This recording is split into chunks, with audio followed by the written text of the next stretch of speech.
Salut à tous, ça faisait un bout de temps qu'on s'était pas fait un petit duel time comme ça le dimanche à 18 heures. On va s'éclater. Vous me direz, on s'éclate toujours. Oui, mais là, c'est particulier. Une énième Speedmaster, mais pas n'importe laquelle. Un modèle peu connu, Héritage 57. Et vous savez quoi? C'est l'un des youtubeurs les plus sympas qui va nous en parler. Lionel de la chaîne Chronoflexion. Il y a des effets spéciaux, il y a des super-héros, ça nous fait réfléchir. Franchement, on va se régaler et il nous a envoyé des photos absolument magnifiques. Restez avec nous pour ce nouveau Duel Time. Jingle!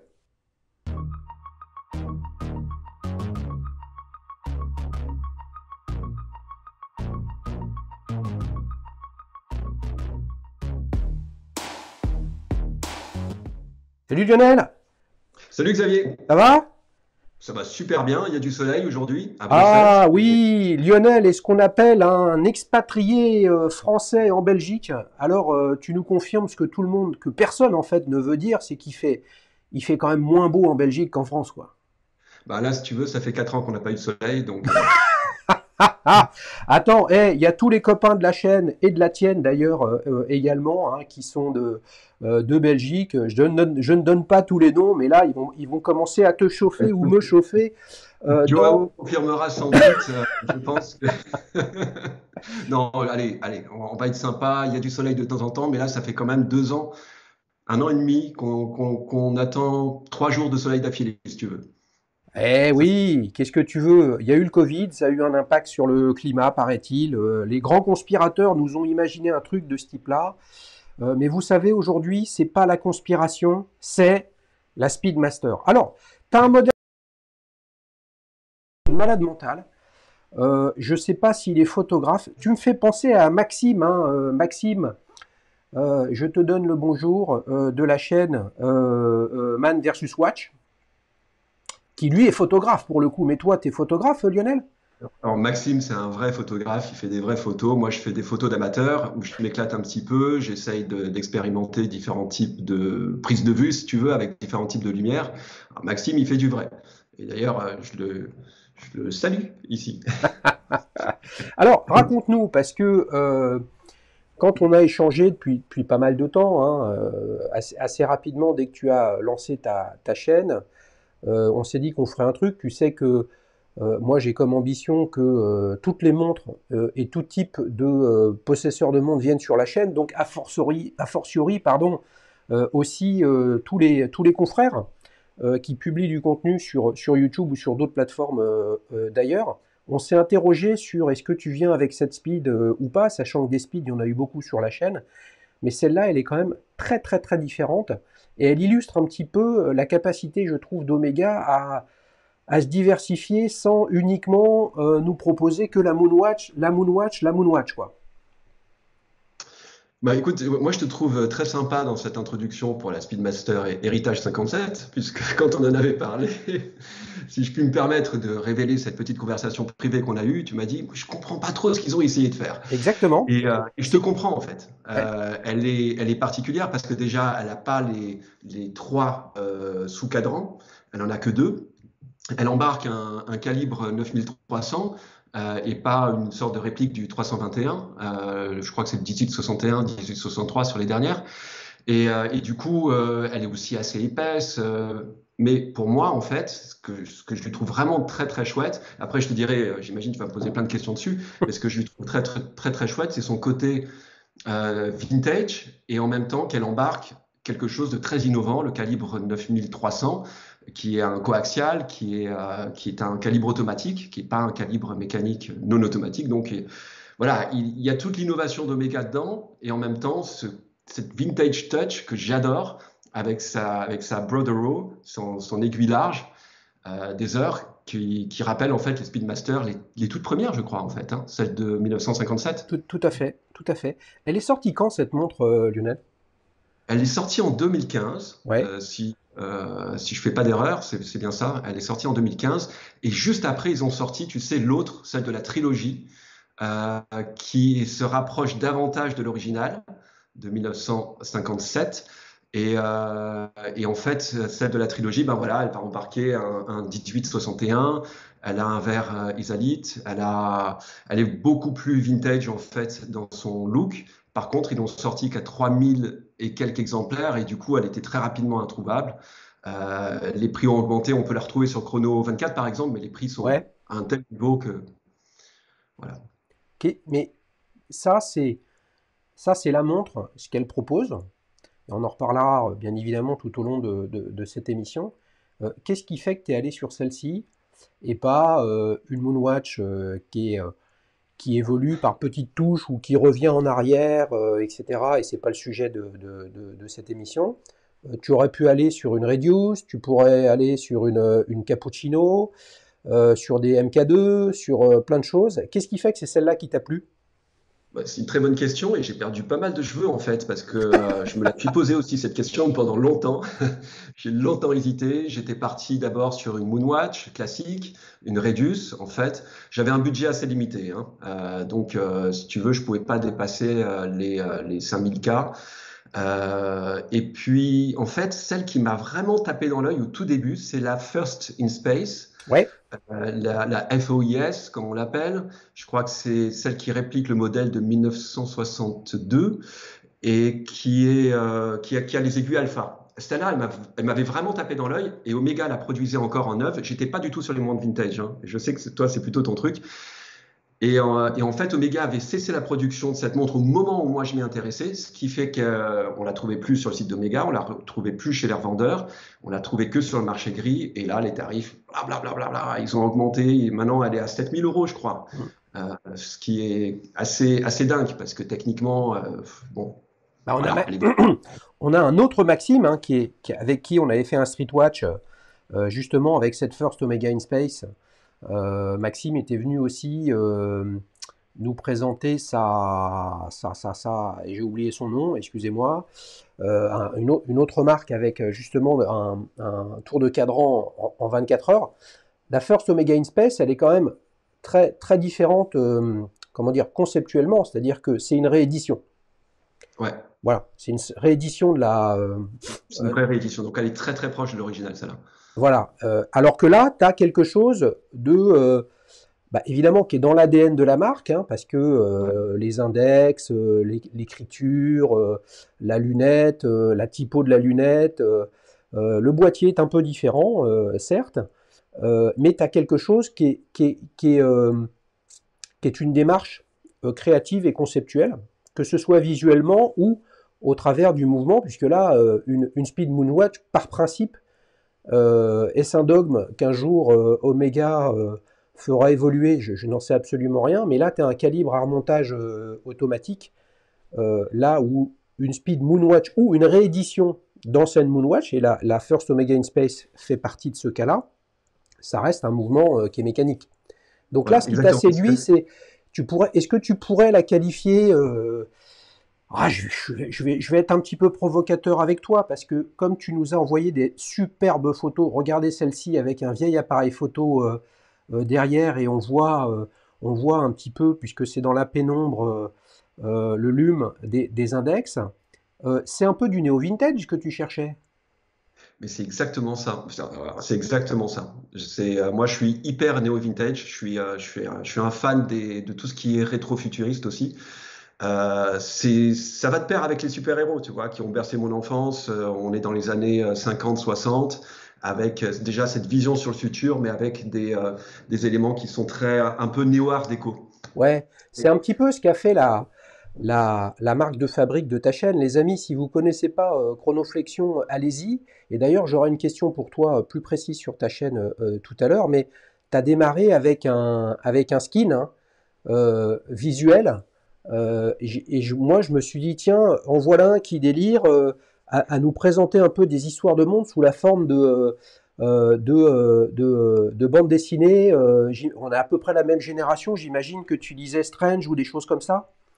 J'étais un gros fan de Strange. Et j'ai regretté de les avoir vendus d'ailleurs. Ils valent une fortune aujourd'hui. Ah, ben ça, si on commence à se dire qu'on regrette ce qu'on a vendu, là, malheureusement, si je fais la liste des 33 tours, mon pauvre Lionel, que j'ai laissé sur la rue en me disant je préfère les CD, vu les collectors que c'était déjà à l'époque, là, il faut juste qu'on Bon, aille. Je te rejoins à Bruxelles et on prend une murge, hein. on va faire ça de toute manière. Oui, mais tu vois, Toi, t'es néo vintage. Moi, je le suis pas. Moi, je suis vintage.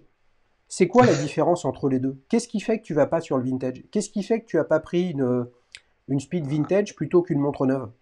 Non, Xavier, mais j'y viens sur le vintage, j'y viens. Et comme tu le dis toujours sur ta chaîne, on évolue. Et en tout cas, pour ce qui concerne les montres, j'y viens. Mais j'ai pas encore suffisamment confiance. En plus, comme tu le sais, j'ai fait un dossier dernièrement sur la luminescence. Ouais. Et il y a plein d'histoires autour du radium. Bon, le tritium, ça va parce que sa durée de vie, elle est de 12 années à peu près. Mais le radium, c'est 1600 années. Alors, si je tombe sur une montre qui a été traitée au radium, bah, moi, je m'inquiète, tu vois, je suis un peu parano. Ah, tu t'inquiètes carrément pour ta santé. Ben, écoute, c'est pas forcément, après tout ce que j'ai pu lire, c'est pas forcément très nocif si tu le portes pas tous les jours, mais c'est quand même pas idéal. Et voilà, non, mais c'est pas uniquement ce qui me retient. Ce qui me retient, c'est surtout d'avoir un élément qualitatif que je puisse acheter. Et aujourd'hui, je sais pas du tout, c'est un belgicisme, je ne sais pas acheter en ligne sans avoir, tu vois, enfin, il y a un facteur confiance qui n'existe pas. Après, à Bruxelles, je commence à connaître quelques revendeurs qui sont très très bons, les artisans du temps notamment. Tu Oui, as dû en entendre parler déjà. oui, Et à eux, je leur donne toute ma confiance, hein. oui. Mais les artisans du Nord, c'est aussi des confrères qui, avec une chaîne YouTube francophone, Ouais. ils font des superbes de mémoire, des superbes vidéos très léchées sur le travail qu'ils font. Oui, c'est du vintage. Ce que j'aimerais partager avec toi, et comme ça permet aussi de partager avec tous les abonnés et toute l'audience qui nous écoute, c'est que si tu parles de l'artisan du temps, quand il te montre la restauration d'une vieille Submariner à 4 chiffres ou d'une vieille Patek des années 60, le symbole de ça, enfin, le terme qui parle de ce type de montre, c'est pas vintage. Parce que ça, c'est les blockbusters collector qui, même si les prix sont envolés, ont toujours été des objets de collection depuis 30 ans. Tu vois, Ouais. dans le vintage, par exemple, une marque quasiment sœur d'Omega, qui est Tissot. Là, je sais pas pourquoi, je suis tombé red dingue de quelques modèles de chez Tissot euh, Les années 70. PR516, que ce soit avec le boîtier classique ou le boîtier avec bracelet intégré. Ouais. T'achètes ça, moi je les achète entre 100, 200, 300 euros. Donc ce que je veux dire, c'est que pour beaucoup de gens, 100, 200, 300 euros, c'est pas mal d'argent. Ramener au prix de ta Speed Héritage 57, c'est même pas 5% du prix. Donc en fait, il y a moyen d'aller dans le vintage sans se Ouais. dire la clé d'entrée, c'est plusieurs milliers d'euros. Et en plus sur des pièces où pour le coup on est stressé de est-ce qu'elles n'ont pas été trafiquées, refaites, etc. etc. Qu'est-ce que tu risques fondamentalement à mettre 200 balles dans une lip Nautic Ski électronique, sachant qu'il y a quand même beaucoup de J'adore. gens qui savent les réparer. Qu'est-ce que tu risques? Ah, tu Bah, risques écoute, d'avoir moi, je vais te des dire ce que je mauvaises risque. surprises. Il faut être joueur, comme les super-héros, Lionel. Il faut être joueur. Je vais te dire ce que je risque. Ce que je risque, c'est de transformer la passion que j'ai actuellement pour les montres. Je dirais, je suis très très sur les micro-marques en fait. C'est vraiment elles qui ont commencé à m'initier à l'horlogerie, si tu veux. Moi, je suis dans le secteur depuis assez récemment. Mais avec le vintage, là, j'ai vraiment, je pense que si je commence à m'y intéresser, c'est fini, quoi. Je ne fais que ça. Tu vois ce que je veux Oh, dire? ouais, ouais. Je suis un Bah, passionné. Je suis un passionné. Quand je commence quelque chose, j'y vais à fond, quoi. Et je me connais. Mais je vais le faire et je vais essayer de me retenir. Je vais retenir un peu les chevaux. Mais là, j'ai très ouais, envie, tu vois. ouais. Surtout dans les années 70, il y a vraiment très belles pièces. Tu citais la Tissot, les Lip, les Zodiac aussi. J'adore les Zodiac. Bah oui, superbe, superbe. Bah tu vois, les trois Zodiacs que j'ai, deux sont des Spacetronic électroniques. L'une est une Zodiac Manta. Non, c'est pas la Manta, c'est Mantaray. Enfin, en tout cas, boîtier asymétrique. Ouais. Je les ai achetés 100 ou 150 balles. Et après, elles sont dans l'état dans lequel elles sont. Et puis, moi, à titre personnel, ça me prendra des semaines, des mois, des années pour retrouver les bonnes aiguilles en fonction des bonnes infos, des bonnes pubs anciennes, etc. Et voilà, parce que de toute façon, si une montre, on l'achète uniquement pour la portée, franchement, il faut essayer de ne pas en avoir plus de deux, quoi. Donc dès que tu en as beaucoup, en fait, tu les portes moins. Donc il y a un autre sujet. Mais là, on est en train de dériver. Et si ça ne t'ennuie pas, j'aimerais qu'on revienne sur cette speed. Donc tu l'as choisi parce que ce qui t'intéressait, c'était évidemment toute l'histoire d'Omega avec la Speedmaster au sens large. Et puis à la fois, non pas qu'elle est néo-vintage, mais en fait elle est rétro-futuriste. C'est-à-dire qu'elle est vintage sous pas mal d'aspects et futuriste dans le sens où il y a toute la R&D d'Omega dedans. C'est exactement ça. Alors, c'est exactement ça, mais c'est pas uniquement ça. J'avais aussi plusieurs critères esthétiques que je voulais retrouver dans mon Omega. Ouais. L'un de ceux-là, après, une fois que tu vois, j'avais d'abord jeté mon Dévolu sur la First in Space, et puis après, je me suis dit, bon, ok, celle-là, pour l'instant, je peux pas l'avoir. Et ce qui m'a d'abord intéressé, c'était d'avoir une aiguille large pour l'aiguille des heures, pas celle des minutes, celle des heures. Je sais pas, c'est un truc qui me parle beaucoup. Et puis, les sous-cadrans sillonnés. Ça, c'est un truc que j'adore. Les micro-sillons dans les sous-cadrans, comme les 33 tours dont tu parlais tout à l'heure, c'est un truc je sais pas, ça me fait super plaisir de les voir.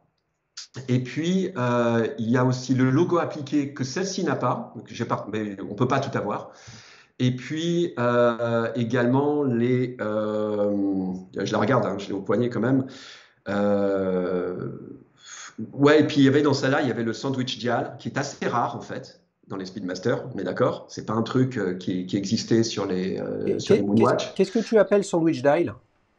Tu sais, c'est le sous-cadran qui se place en dessous du cadran, et c'est dans la découpe du cadran qu'on va retrouver en fait les index, ce qui va reproduire les index. Ouais. Et le sous-cadran est luminescent, et ce qui permet de mettre une bonne couche luminescente en fait, et d'avoir c'est pour ça que j'ai fait pas mal de photos avec où on voit la luminescence parce que je trouve qu'elle ressort très très bien. Ouais. La découpe d'un cadran fait que ça ressort particulièrement bien, c'est très net, c'est super. Ouais. Voilà, ça j'adore. Donc c'est plutôt un usinage en creux ou c'est un sandwich? Quand je dis ça, parce que quand tu m'as dit sandwich, j'ai tout de suite eu l'apparition de ce qui est l'une des caractéristiques des Panerai lumineurs notamment, mais également les Radiomir, hein, où tu as vraiment un cadran qui est fait de, entre guillemets, 3 couches. La couche visible extérieure, la couche d'en dessous, et entre les deux, eh bien, suffisamment de matière luminescente qui traverse les index, soit avec des bâtons, soit avec des numéros, qui fait que justement une Radiomir c'est ultra visible avec beaucoup de luminescence. Alors que là c'est simplement en creux en fait. Là c'est simplement en creux. C'est simplement, pas dans le sens c'est moins bien, hein, mais c'est juste, je faisais la remarque par rapport à l'expression sandwich que tu donnais. Triste maintenant. Ouais, mais c'est ça, c'est simplement en creux. Mais j'ignorais que pour les Radiomir, c'était différent en fait. Tu sais que j'en ai rarement vu une en face de Radiomir. Donc toi, tu dis que la matière luminescente, elle remonte en surface. En fait, c'est pour ça qu'on les appelle cadrans sandwich. Et qu'en fait, tu as une couche circulaire qui est, on va dire, le dos du cadran. Ouais. La partie visible du cadran, elle est usinée avec les index bâtons ou horaires qui sont percés. Donc tu peux regarder au travers. C'est ça. D'accord. Ouais. La matière luminescente est appliquée sur le cadran du fond et la partie visible du cadran vient par-dessus. C'est ça le modèle. C'est ça le mode de fonctionnement. De mémoire, les amis, je suis sûr qu'il y a des Panaristi qui pourraient nous raconter ça de façon plus précise.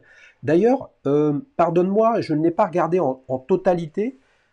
Ta vidéo sur la luminescence, tu en as parlé de la Radiomir? J'en parle pas beaucoup. Je l'ai évoqué rapidement, je crois. Enfin, en tout cas, ce sera dans la deuxième partie. Là, je vais en parler. Ah, la deuxième partie. Et quand est-ce qu'elle sort, la deuxième partie sur la luminescence, Lionel? La deuxième partie, elle sortira quand j'aurai le temps de la finir. Mais normalement, dans encore une semaine et demie, 2 semaines. Entre-temps, je vais sortir un numéro sur Direnzo, qui est une micro-marque que j'adore et qui fait aussi des montres avec des Brother Row. Ouais. T'as disparu là, ta webcam s'est arrêtée, Lionel. Hein. Ok, alors attends, C'est je pas pense que grave, hein, on sait que t'as bonne mine et tout ça. Mais là, on a l'impression que tu nous affiches un panneau publicitaire pour Fujifilm Webcam. tiens, c'est parce que qu'est-ce qui se passe alors? Ça revient pas là? Non, mais c'est pas grave. Pour l'instant, ça revient pas, mais on t'écoute. On ne te voit pas, mais c'est pas le truc le plus important. J'ai préparé une petite synthèse des specs techniques de ce modèle. Effectivement, hein, elle a une épaisseur de un petit peu plus de 16 mm. Ah, elle est balèze, hein. Ouais, ouais, ouais. Non, mais après, d'un autre côté, ah ben voilà, t'es revenu. D'un autre côté, il faut bien faire passer il faut bien faire passer le mouvement et la masse oscillante pour le remontage automatique, hein. Donc, Ouais. et par ailleurs, tu as un verre saphir en lieu et place du fond de boîte qui est absolument somptueux là. Ouais. Et il est superbe, il laisse bien voir le mécanisme. Ah bah oui, là, et ça, forcément, ça prend de la place également, puisque pour être très solide, il faut quand même un minimum d'épaisseur. On est probablement, rien que pour le verre, pas loin d'1 millimètre, tu vois. Donc c'est effectivement, ça a un impact fort sur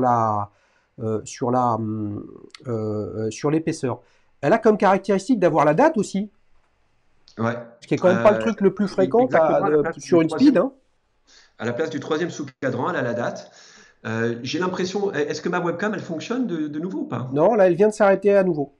Oh, qu'est-ce qui se passe? C'est incroyable ça. Bon, je sais que c'est pas le plus important. Ouais. Donc on va continuer sur la date. Et ouais, bah voilà, à la place du troisième sous-cadran, on a la date. Et je pense que c'est une particularité qui est due à cause du mécanisme en fait. Ce mécanisme-là, il ne permet pas d'avoir les trois sous-cadrans, me semble-t-il, traditionnels. Mais là-dessus, je suis pas très. Ouais, moi, je crois plutôt que c'est un choix qu'ils ont voulu faire, Ouais, d'avoir un équilibre. En fait, imagine sur cette montre, ils te mettent trois sous-cadrans compacts comme ça, c'est-à-dire 9 heures, 3 heures, 6 heures. Là, on pourrait se dire, ouais, non, mais à part avoir fait une lunette en acier qui n'est pas noire et d'avoir mis une aiguille des heures Brodaro, bah en fait, c'est une speed comme une autre, quoi.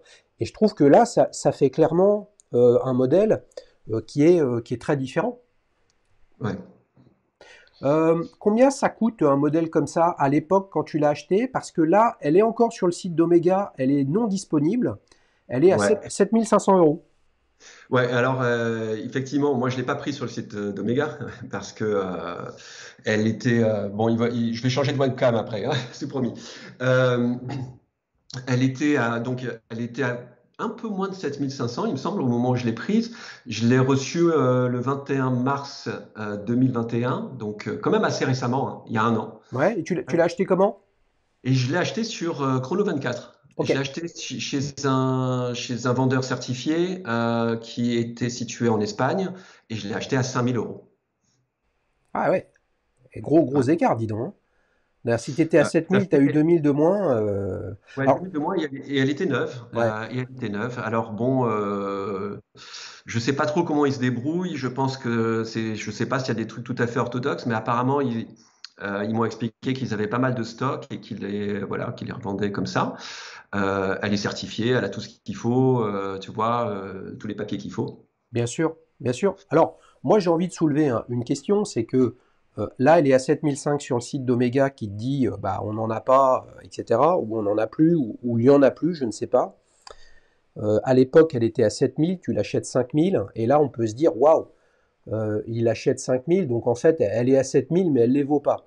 Et là, pour moi, c'est le vrai sujet. C'est-à-dire que sur le marché de l'horlogerie, à quelques exceptions près, qui font les choux gras des blogueurs qui vivent de la publicité des marques et d'essayer de faire du buzz et du sensationnel, mis à part quelques modèles et quelques références, une montre neuve prend pas de valeur quand elle sort de la boutique. Donc c'est normal qu'elle soit moins chère que neuve, tu vois. Ouais. Et donc, à ton avis, quelle est la cote de cette montre aujourd'hui? Elle est toujours aux alentours de 5009 sur Chrono 24. J'ai jeté un petit coup d'œil tout à l'heure. Mais voilà, mais tu vois, ça pourrait éventuellement faire comme la First in Space quand ils en ont arrêté la production. Il se peut qu'elle soit de plus en plus recherchée. Ça m'étonnerait pas. Et c'est une montre qui a quand même, enfin moi quand je la présente, tu vois, un peu sur les sites, sur Facebook, sur Insta, j'ai des remarques, tout le monde bave dessus, quoi, tu vois, elle est quand même très très jolie. Ouais, mais qu'est-ce que ça change pour toi, qu'elle soit recherchée ou non? Je veux dire, c'est ta montre, tu Non, l'aimes, moi, elle te ça change rien. plaît, Je prends pas une montre parce qu'elle est recherchée, bon, ben je prends une voilà. montre parce qu'elle me plaît esthétiquement, et point barre, quoi. Ben C'est, voilà. Non, mais moi, c'est pour ça que je veux parler de ce sujet avec toi, Lionel. C'est acheter des montres parce qu'elles vous plaisent, essayer de l'acheter le moins cher possible et de négocier les prix parce que la vie est ainsi faite. Il faut que chacun gagne sa vie également. Mais vous dites pas, cette montre va perdre de la valeur, donc de fait, je ne vais pas l'acheter. Je préfère me concentrer sur des modèles où je ne vais pas perdre de valeur. Dans ce cas-là, vous n'allez pas acheter grand-chose. Lionel? ouais, je suis toujours là. Alors là, maintenant, on a l'icône Skype qui apparaît. Je veux dire, C'est un délire total, tu vois, ah ouais, non, mais c'est pas grave. Je veux dire, tu nous as expliqué que t'aimais le néo-vintage et le rétro-futuriste. Et ben voilà, c'est ça. Là, nous sommes à une époque, les amis, où la techno n'est pas optimale et il y a des petits bugs. Lionel, si tu devais me dire quel est le petit détail que tu préfères sur ta montre, ce serait lequel? bah écoute, moi le détail, je pense que j'en ai parlé 3 fois tout à l'heure, c'est l'aiguille large. Ouais, mais je veux vérifier. Je veux vérifier que tu es bien sûr de toi. C'est pour ça que je te pose la question. Je suis hyper sûr de moi, c'est le petit détail qui tue pour moi, tu vois, et c'est même les dimensions particulières de cette brodereau. Tu sais qu'il y a une micromarque, Serica, qui a commencé à sortir une lignée de montres dont l'aiguille ressemble fort à celle de Omega. Ouais, Et c'est en voyant les Serica, en fait, que je me suis dit, il me faut une Omega. Tu vois, c'est ça qui m'a fait un peu le déclic. Quand je les ai vus, je me suis dit, je vais plutôt que prendre une sorte d'imitation, même si Serica, j'adore la marque et je les trouve vraiment super. Je me suis dit, allez, là, je sais pas, cette brodereau, je l'ai retrouvée dans plusieurs types de modèles. Et je sais pas si c'est Omega qui a sorti ce type d'aiguille en premier. Ça, j'ai pas réussi à voir. Tu sais, j'ai fait des petites recherches dessus. Et j'ai pas réussi à voir qui a sorti en premier son aiguille large. Tout ce que je sais, c'est que il y a en Angleterre, au XIVe siècle, c'était la manière dont le gouvernement britannique. tout à fait. Ouais, tu connais ça? Oui, non, Euh, non, mais vas-y, raconte-le. et par la suite, c'est devenu le symbole du département de la défense britannique. Et je ne sais pas si c'est un rapport avec l'utilisation de ce genre d'aiguilles, de flèches dans les montres, mais j'ai trouvé ça intéressant, sachant qu'il y a quand même beaucoup de montres qui ont des histoires liées avec le ministère de la Défense britannique. Bien sûr, puisque pour le coup, l'armée impériale britannique de l'Empire britannique a été présente partout dans le monde et a commandé énormément de montres. Soit les modèles ont cette aiguille de ce type-là, ou alors elles ont un petit sigle qui ressemble à une flèche qui va vers le haut et qui est un symbole soit gravé sur le fond de boîte, soit imprimé sur le cadran, qui signifie que c'est une montre militaire de la propriété de l'Empire britannique. Par contre, qui a fait en premier ou qui a proposé ce type d'aiguille, je ne sais pas. Tu as raison pour Serica et j'ai un petit scoop pour toi, Lionel, puisque tu aimes bien les jeunes marques. Nous sommes mercredi, les amis. Demain, j'enregistre un petite montre entre amis avec une Serica 5303 et justement qui est équipée d'une aiguille de ce type-là. Ça fera plaisir aux copains des rabilleurs, puisque la marque Serica a été montée justement par l'un des fondateurs du célèbre site.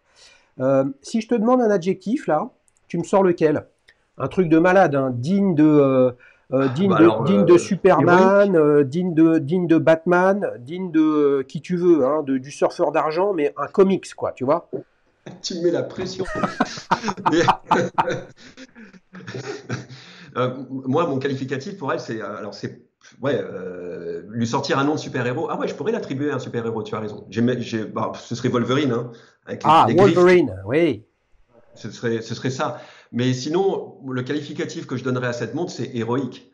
Tu vois, et déjà, parce qu'elle a, je sais pas, ce côté néo-vintage, justement, et ce retour dans le passé, c'est avec toute l'histoire qu'il y a derrière des Speedmasters, qui est une histoire héroïque dans son ensemble, First in Space, la première sur la Lune, et aussi, ben, Ouais, voilà, moi je la trouve héroïque. Qu'est-ce que tu veux que je te dise? C'est mon qualificatif. Mais justement, ce qui compte dans cette façon un petit peu, et qui est un peu tu vois, ce qui fait le lien entre toutes les émissions, c'est que cette montre, Lionel, c'est la tienne. C'est toi qui l'as cherchée, c'est toi qui as réfléchi, c'est toi qui l'as chinée, c'est toi qui y as pensé. Moi, je peux avoir mon point de vue, mais j'ai mon point de vue à base de quoi? À base de photos que tu m'as envoyées. C'est-à-dire que j'ai pas la montre sous la main, c'est pas ce type d'Omega Speedmaster qui m'intéresse. Donc en fait, mon point de vue n'a aucune importance. Donc l'adjectif que je pourrais lui donner, de la même façon, il ne sert absolument à rien. Tu vois, et donc, toi, ce que tu penses de cette montre, c'est de fait quelque chose qui va être différent de ce que tous les autres possesseurs de cette même montre peuvent en penser. Et je pense que pour les amis abonnés, si vous ne l'êtes pas, c'est le moment de le faire. Acheter une montre, c'est un moment ou un autre, aimer un style, aimer un look, aimer un design, essayer de comprendre l'histoire que veut nous raconter la marque qui a créé ce modèle, et puis d'essayer de se dire, mais tiens, qui peut posséder ce modèle? Est-ce que j'y vois des synergies, des cohérences avec ma vie personnelle? Et puis c'est ce qui fait qu'à un moment, tu te dis, bingo, cette montre, elle me plaît. C'est tout. Et quand on aime les montres, est-ce que tu es d'accord qu'on Exactement. aime toutes les montres? Sinon, ouais, ouais, ouais, non, non, mais mais tout à fait, c'est très personnel en fait, hein, et c'est pour ça d'ailleurs que sur ma chaîne, je leur attribuais avant, maintenant j'arrête de le faire parce que c'est du boulot en fait, tout ça. Je leur attribuais un super-héros, un minéral. Bon, voilà, j'ai arrêté ce délire. Je sais pas si ça parlait à grand monde. Non, Mais attends, l'essentiel, c'est qu'au départ, ça te parle à toi. Et moi, quand je vois quand même le succès que tu as, et je pense que le succès d'une chaîne, faut pas regarder les abonnés, parce qu'il y a, mine de rien, beaucoup d'abonnés qui viennent pas sur votre chaîne, bah, en fait, il faudrait pas les avoir. Moi, je suis plus attentif aux commentaires. Et je trouve que les commentaires reflètent bien ce que tu fais, c'est-à-dire ton implication avec passion, beaucoup de boulot et beaucoup de recherche quand tu fais quelque chose. Et puis bah, tu le fais à ton rythme, donc on ne peut pas t'en vouloir d'en faire peu ou d'en faire beaucoup, peu importe, tu vois. ouais, on a tous, on a tous un taf en marge, hein, ça, donc c'est vrai que c'est pas super évident. Les amis, Mais nous je le fais sommes toujours arrivés. avec plaisir, quoi. Moi, j'ai envie de me faire plaisir avant toute chose. Et ben là, De- tu vas voir, tu vas te faire plaisir parce que ça va être chaud. Les amis, on arrive à la deuxième séquence de Duel Time. Donc là, vous le savez, on va présenter ensemble quatre alternatives à cette Speedmaster Heritage 57 à Lionel. Et il va devoir un peu nous décrypter chacun des modèles que je lui présente. Et puis à la fin, Lionel, tu devras décider sur l'un des quatre modèles que je te présente, lequel tu préfères, sachant que tu ne peux pas dire que tu préfères la tienne, parce que ça c'est trop facile. Par contre, vous les amis abonnés de la chaîne, vous pourrez aller dans l'onglet communauté pour voter pour votre modèle préféré parmi les 5. Ce que je vous demande, c'est de voter avec ce que vous avez, c'est-à-dire des photos de catalogue de montres. Et pas Omega, c'est mieux que. Breitling, c'est mieux que. Ça, raisonnez avec ce que vous voyez en essayant de vous détacher de la marque. Et ça, c'est valable pour toi aussi, mon cher Lionel. Ça te va ou pas? Ça me va très très bien. Alors, quatre alternatives avec des chronographes bicompax, c'est-à-dire deux sous-cadrans à 9 heures et 3 heures. T'es prêt? Je suis prêt. On démarre avec la première. C'est une Alpina Alpiner 4 chronographe. Qu'est-ce que tu en penses? Alors déjà, la marque Alpina, et là je vais t'énerver si je commence comme ça. Non, mais, Mais, non, mais mais non, mais attends, je vais parler du logo. J'adore le logo. J'adore le dynamisme du logo. Et moi, ça me fait penser à cette fameuse Renault, tu sais, bah, la Renault Alpina en fait, qui après, voilà, voilà. Bref. Enfin, l'Alpina qui était d'abord une marque indépendante. Je crois que ça a été racheté par Renault. Je ne sais plus trop ce qui s'est passé, mais ça Alpine, me fait penser aux marques de bagnole. Alpine. L'Alpine, l'Alpine Renault. Et ça me fait penser à ça directement. Donc ça va très bien pour une chronographe. Ensuite, ce que je vois dans ce cadran, bon, alors, il y a les corneliers, ce qu'on retrouve pas sur ma Speed. Et ça aussi, c'était un truc que je voulais avoir. Et donc, du coup, là, on la retrouve ici. Bravo, super. On a visiblement une lunette rotative, c'est ça, elle est rotative celle-là, hein. Elle a l'air, elle a les petites, ouais, Elle l'est sûrement, je serais étonné qu'elle ne le soit pas. ouais. Et ça, c'est cool aussi, parce que j'aime beaucoup jouer avec les lunettes rotatives. Le cadran est très dynamique. J'aime bien la petite aiguille rouge à droite. J'aime bien le petit triangle, qui est le logo d'Alpina, au centre. Le petit 4 entouré au centre. Et tu sais ce que ça me rappelle? Ça me rappelle les petits T tritium Oui. des montres des années 60, quand on indiquait qu'il y avait du tritium dedans. Il y avait un T cerclé Hmm.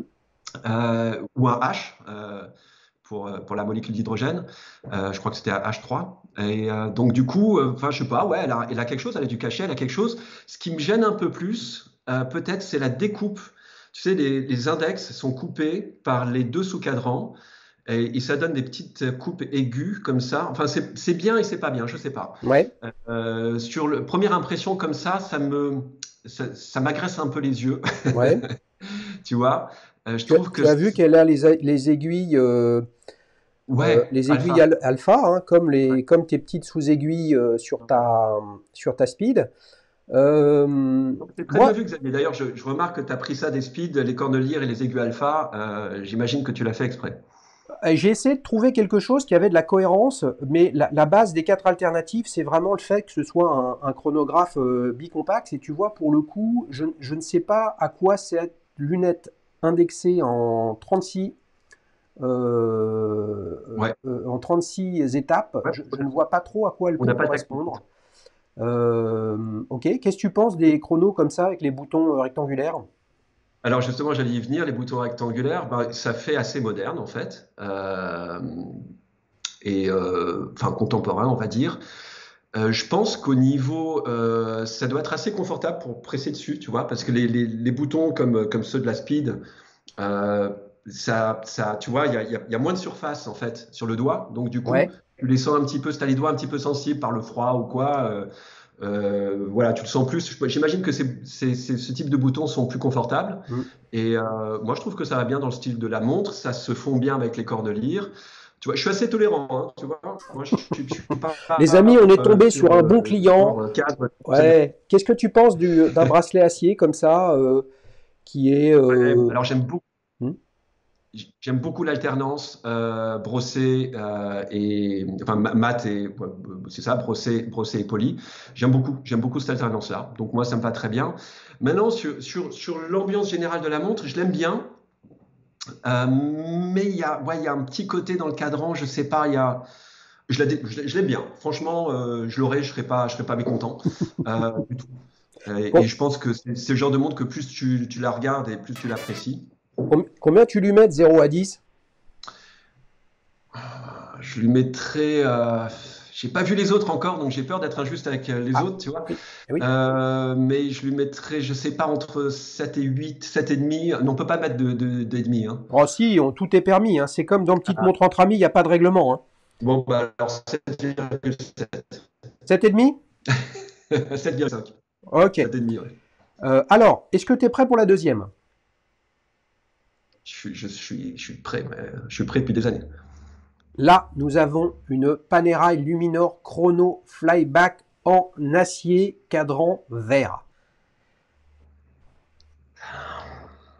Ouais.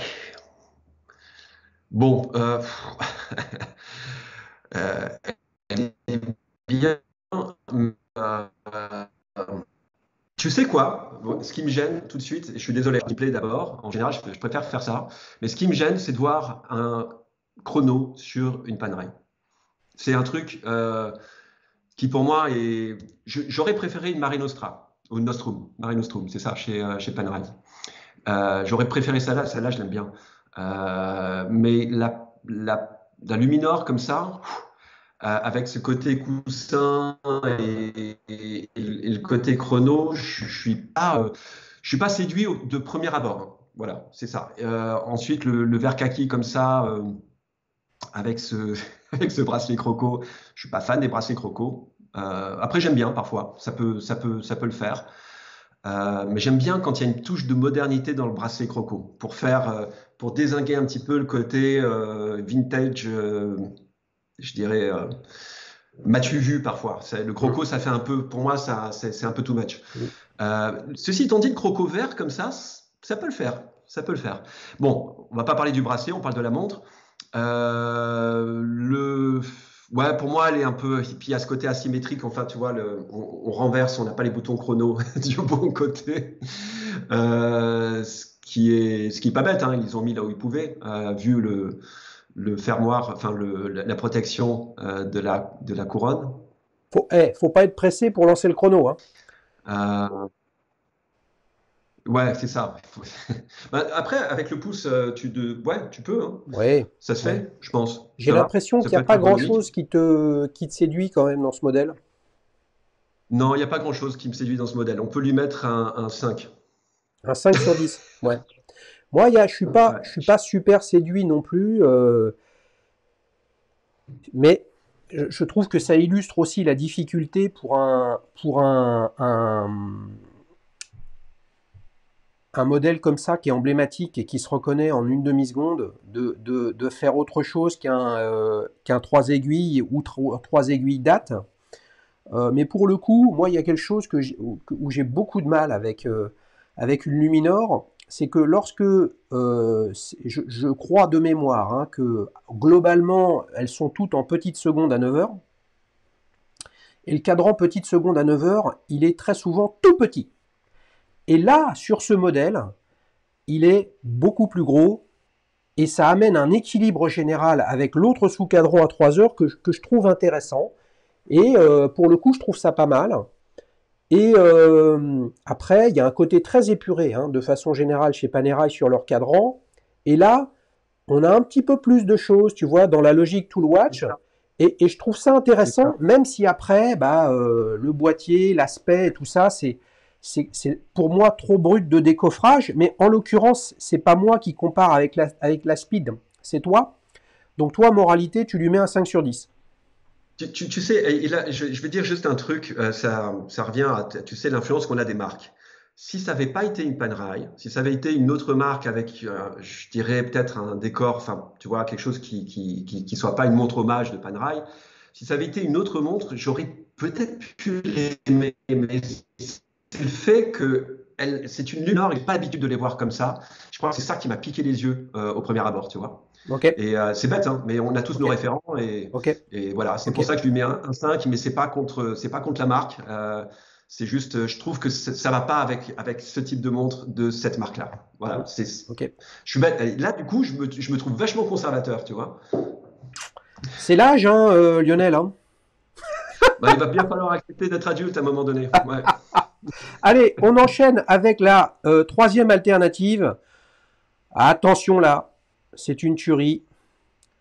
La Glashütte Original 70s chronographe panorama date. Là, tu as du néo vintage, rétro futuriste vintage post. Tout, Tu as tout ce que tu veux. l'art Je déco. sens que tu vas fondre comme un sucre dans un café.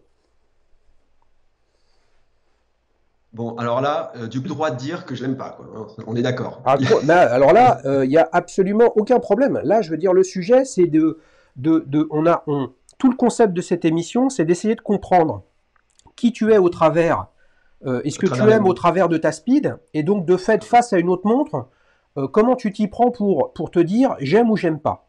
Donc si t'aimes Alors, pas, il moi, faut nous le dire. je vais dire non, je la trouve canon. C'est évident et je vois tout ce qu'elle a de beau à l'intérieur. Et en plus, tu m'as mis ces deux petits sous-cadrans sillonnés que j'adore. Et je les remarque tout de suite, même si j'ai pas mes lunettes et je suis un peu loin de l'écran. Mais après, on a un superbe cadran ensoleillé. Les sous-cadrans le sont aussi. Et d'ailleurs aussi, bah, les micro-sillons vont rajouter du soleillage, de l'effet soleillage dedans. Euh, le, on retrouve des boutons qui sont, à mon avis, très confortables. J'adore l'harmonie, en fait, entre les boutons sur le bord droit du cadran, évidemment. Euh, Tu vois, sur cette petite, sur la protection de la couronne qui monte en pente comme ça, et les boutons qui sont dans cette, Eh oui, exactement dans cette, Ouais, ouais. parallèle, en fait. Je ne sais pas comment dire, mais Ouais, ouais, non, mais je partage ton point de vue. Le travail sur toute l'harmonie l'harmonie. qu'il y a entre le protège-couronne, les boutons, toute leur orientation, on va dire la géométrie, ce travail-là, par exemple, on a le sentiment qu'il a été pas fait ou moins fait sur la Alpina qu'on a vu tout à l'heure. Ouais, exactement. Ouais, ouais, c'était un peu plus brut l'Alpina de ce côté-là. Et Qu'est-ce que là, on tu sent qu'il penses y a un travail de design qui est. Qu'est-ce que tu penses du bracelet intégré? Ouais, il est chouette. Ça, j'aime beaucoup. On n'est pas sur un croco, on est sur un bracelet cuir. Un petit peu le croco quelque part, si je suis pas, tu vois, Si, si, mais qui n'en est pas un. ouais, non, mais il est en croco, ou j'espère à ce prix-là qu'il est en croco. Après, ça peut être du veau embossé avec des écailles Ouais, de croco. Je pense qu'elle existe aussi avec un bracelet acier. Tu aimes bien comme ouais. ça les montres rectangulaires, carrées? Alors, Là, on est un peu à la pas croisée du des tout. chemins. C'est pas du tout mon style. C'est pas le style de montre que je porte en général. Enfin, j'en ai porté dans le passé, mais c'était des montres à quartz. Ouais. Je ne dirai pas la marque parce que sinon tout le monde va me huer et me jeter des tomates. Euh, mais bon, non, ça c'est pas le genre de montre que je porte, mais je peux reconnaître un très joli travail et j'aimerais bien l'essayer, tu vois, celle-là. Mm. J'aimerais bien voir ce qu'elle donne à mon poignet. Je pense qu'elle s'harmoniserait pas mal aussi avec le type de vêtements que je porte. Je porte souvent du bleu et du bleu jean. Voilà, je suis très fan de cette couleur. Et puis là, il y a ce côté, je sais pas, il y a un mélange de modernité, c'est classe, c'est simple, épuré et en même temps un peu complexe à la fois avec le guichet date et le petit.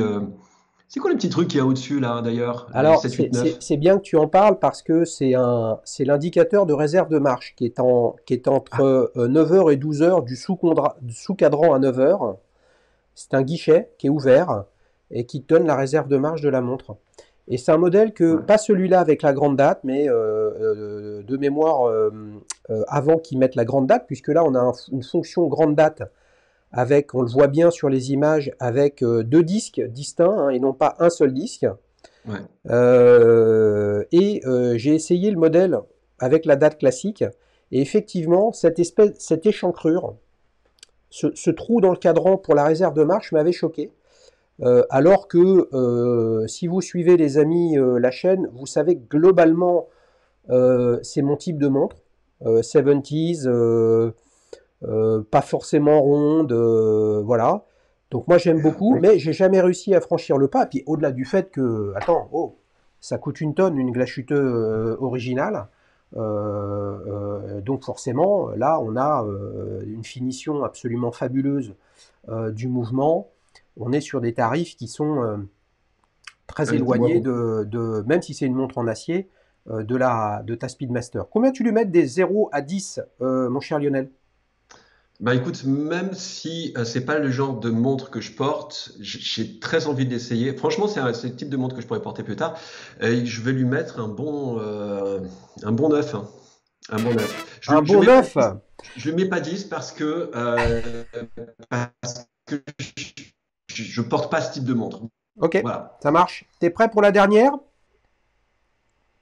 Ouais, je suis prêt pour la dernière. Là, nous avons une Blancpain Air Command Flyback chronographe, un modèle qui est sorti de mémoire récemment, mais tout d'un coup j'ai un doute, qui pourrait ressembler entre guillemets à une 50 Fathom chronographe. Ouais, carrément. Tu sais d'ailleurs que jeudi avant la série K, j'enregistre un épisode de Petite Montre entre amis avec une Blancpain 50 Fathom, avec un abonné, les amis, qui vient spécialement de Suisse pour nous présenter une 50 Fathom, qui est quand même une montre légendaire dans la plongée. Blancpain, c'est un monument de l'horlogerie, on va se régaler. Mais pour l'instant, que penses-tu de cette Air Command Flyback chronographe? Eh ben écoute, là tu me fais très plaisir pour plusieurs raisons. Déjà les bleus. J'aime bien bleu jean. Ensuite, on a les deux sous-cadrans sillonnés. Ils sont sillonnés? Oui, ils sont sillonnés. Il faut que je me rapproche. Et On a, je sais pas, il y a une forme de complet. On a le tachymètre à l'intérieur. On a une lunette rotative. Donc, c'est une montre définitivement de plongée et chronographe en même temps. Et elle a ce look 50 Fathoms que j'adore. D'ailleurs, les premiers boîtiers des 50 Fathoms, c'était Squally qui les avait fait. Hmm. J'avais sorti un petit numéro là-dessus qui m'ont permis en fait de mieux comprendre un petit peu la marque Blancpain. Et j'adore leur. Tu sais, le petit losange là au-dessus, dans la lunette rotative. Oui, C'est assez typique de chez eux, ça. tout à fait. Et autant, tu vois, pour la Panerai, ça passait pas. Alors, d'avoir leur montre, j'ai un chronographe, enfin, pour moi, à mes yeux, ça passait pas. Après, tu me l'aurais sorti en bleu, l'autre, peut-être que ça passait mieux. Ouais, la, je la comprends. Panerai. Mais bon, celle-là, moi, je la trouve vraiment super. Elle a ce côté aussi de le détail à l'intérieur qui me fait penser un petit peu aux Breitling. Euh, Là, ouais, tu parles des multiples échelles qui ouais, sont imprimées sur le cadran. ouais, c'est ça. C'est un tachymètre, hein, c'est ça. Ouais, mais Euh, après, ouais, t'as un chemin de fer en cinquième ou huitième de seconde, en fonction exact. de la fréquence de la montre. Ouais, c'est Là, on possible. n'a que la photo de face. Il y a un fond de boîte ouvert avec une superbe finition, J'ai envie de voir une ça. masse oscillante travaillée avec beaucoup de modernité. C'est une montre qui est intéressante, mais là, le sujet, là, j'en parle, je ne devrais pas le faire parce qu'en fait, il faut que tu nous véhicules ton émotion comme si tu voyais une photo de cette montre dans un magazine et de fait, tu n'as pas toujours la vue sur le dos de la montre. Qu'est-ce que tu penses de Blancpain en général? Alors, je suis un gros fan des Blancpain vintage. Et là encore, il y a une histoire avec les aiguilles. Bon, mais les dernières, je comprends pas trop ce qu'ils ont fait. Je suis pas hyper fan des dernières 50 Fathoms. Ouais. Bah, on va Donc, en parler, hein, on va en parler avec justement avec un possesseur de 50 Fathoms parce que je te rejoins, hein, ce sera un de nos sujets de conversation. Finalement, la Blancpain 50 Fathom, pas la Basiscaf, hein, mais est-ce que c'est pas devenu vraiment une plongeuse de salon? Même si dans tous les cas, hein, une Submariner, ça, c'est souvent, si ce n'est exclusivement une plongeuse de salon, mais en tout cas la look de plongeuse professionnelle. Est-ce qu'elle s'est pas gentrifiée, la 50 Fathom, les amis? Restez connectés sur la chaîne d'Alishous, activez la cloche, comme ça, quand cet épisode va sortir, vous pourrez vous régaler. Combien tu lui mets de 0 à 10 à cette Blancpain Air Command Flyback chronographe? tu me vois là? Tu lui mets un... Non, mais oui, en fait, je te vois pas complètement, j'ai l'impression que tu lui mets un bon 10. Ouais, ouais, je lui mets un bon 10. Ouais, c'est la gagnante, définitivement, pour moi, de toute la série. Elle est, voilà. Bah, celle-là, c'est clair que celle-là, si je l'avais, elle quitterait pas mon poignet pendant un bon moment. Ouais, parce que si on fait le récapitulatif, Euh, Lionel, sur l'Alpina Alpiner chronographe, tu as mis un combien? 7,9, c'est ça? 7,7. Non, mais 7,5. 7,5. La Panerai n'a pas passé la maille hein, chez Lionel. Là, c'est un bon 5 sur 10. Après, nous avons la Glashütte originale, qui aurait pu avoir un 9 sur 10, mais qui correspond pas à ce que tu portes aujourd'hui. Et là, bah forcément, on voit bien que, les amis, l'intérêt pour les montres, la passion, l'émotion, c'est une affaire de trajectoire personnelle. Ça prend du temps, ça évolue. Et moi, je trouve, Lionel, dis-moi ce que tu en penses. Donc, on a bien compris que la gagnante pour toi est la Blancpain Air Command. Ce que je trouve passionnant dans les montres, c'est surtout de se dire, aujourd'hui, c'est ça que j'aime, mais peut-être que demain, j'aimerais autre chose. Ouais.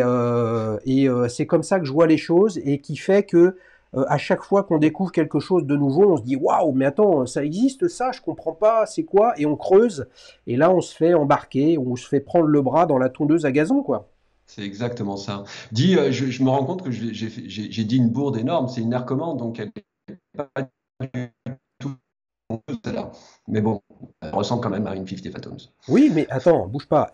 C'est clair qu'elle ressemble, puisque la première fois que je l'ai vue, cette montre, je suis passé rapidement dessus, etc. Je me suis dit, attends, une 50 Fathom chrono. Et en fait, non. Et tu vois bien qu'elle a la fonction flyback. Flyback, c'est une vraie complication horlogère. C'est vraiment pas simple à réaliser. On s'est régalé, dis donc, Lionel.